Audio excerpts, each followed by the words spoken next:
Well, continuing now with our coverage of the upcoming elections, of course, on the evening of November 6th, we will all find out more about who's going to be on the Corpus Christi City Council. There are 5 candidates running for mayor, and tonight we begin a series of profiles, starting with political newcomer Aislynn Campbell. Our Brian Burns spoke with her today. Brian. Aislynn Campbell is one of the 5 candidates running for the city's top spot.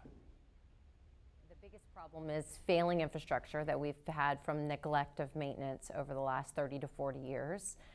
And the increased debt bubble that we're creating in order to pay for deferred maintenance. Candidate Aislynn Campbell is a Corpus Christi native who's spent the last several years as director of Grow Local South Texas.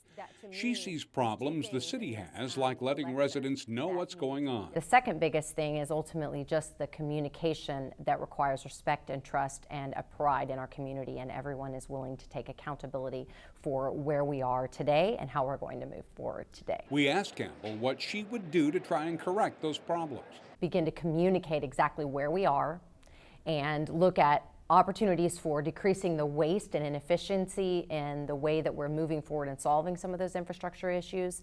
And I said communication before, but I want to be very clear. What I'm saying is being honest to our citizens about where we are and what it's going to take in order for us to solve those problems. We also asked what Campbell feels she can bring to the office that other candidates could not. I understand that it takes a specific type of historical perspective to get things to happen in this community.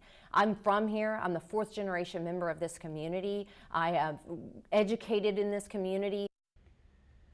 Campbell is running against 4 other announced candidates, including incumbent Mayor Joe McComb, Dan McQueen, Ray Madrigal de Ponchavilla, and Michael Hall. We will have more candidate profiles in the days leading up to the election. Joe, Mackenzie. All right, Brian, thank you.